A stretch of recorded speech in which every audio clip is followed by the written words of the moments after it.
Aprendan a amar. Aprendan a amar. Versículo 44 al 56. Qué extraño que los 12 respondieran como lo hicieron al siguiente anuncio de la cruz.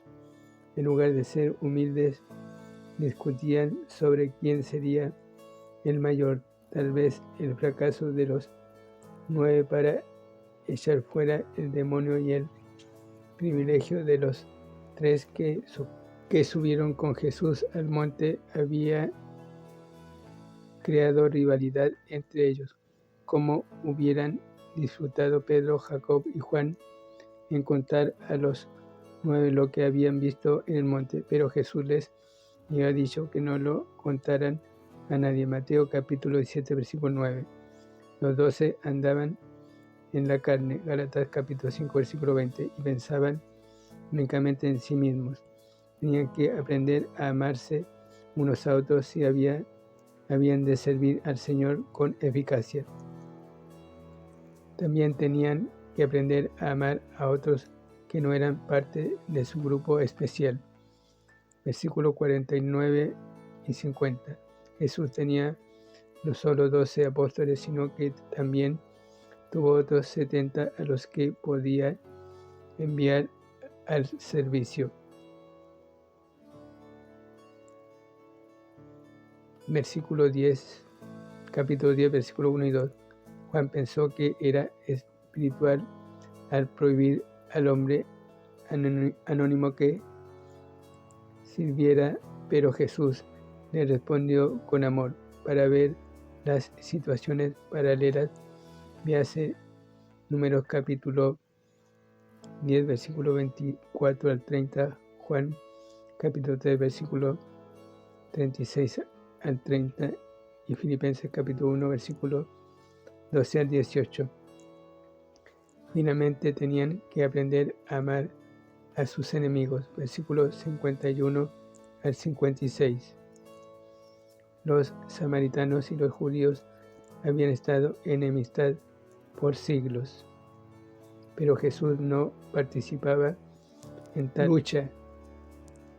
Véase Lucas capítulo 10, versículo 25 al 37. Llamamos a Juan el apóstol del amor, pero Jesús a él y a su hermano les llamó hijos del trueno. Mateo capítulo 3, versículo 17. Quizás al ver a Elías en el monte les incitó a pedir que descendiera fuego del cielo. Segunda Reyes capítulo 1, pero esta no era la manera de convertir en amigo a un enemigo. Romanos capítulo 12, versículo 17 al 21. Mateo capítulo 5, versículo 10 al 12. Mateo capítulo 5, versículo 38 al 48.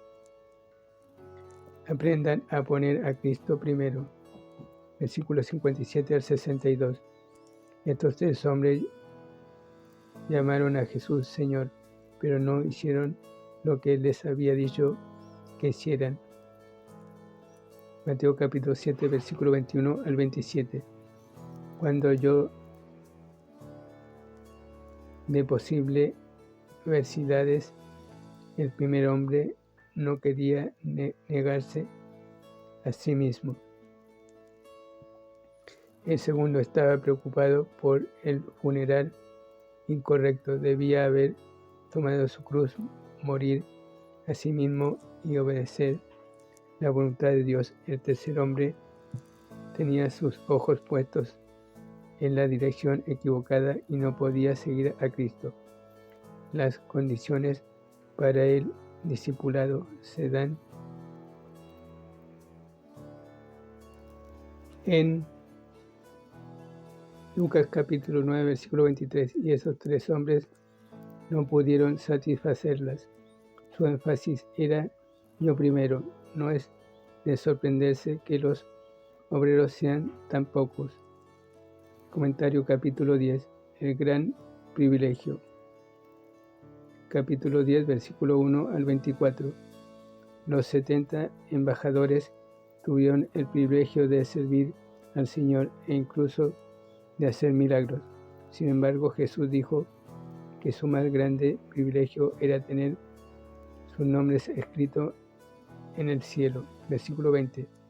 Todo lo que eran e hicieron brotaba de esa relación con Dios. Era básico entenderlo y todavía lo es. Separados de mí, nada podéis hacer. Juan capítulo 15, versículo 5. Esta comisión de los 70 debe compararse con la comisión de los 12 que se describen en Mateo capítulo 10. Los hombres salieron en parejas a 35 lugares diferentes, donde Jesús mismo esperaba ministrar más adelante. Fueron tanto los hombres que prepararon como los que predicaron las buenas nuevas. Las figuras que Jesús usó en esa comisión son vívidas y contundentes. Estos hombres debían ser segadores en un campo que estaba listo para descuidado. Versículo 2. Debían ser ovejas en medio de lobos en un campo que estaba listo para la siega.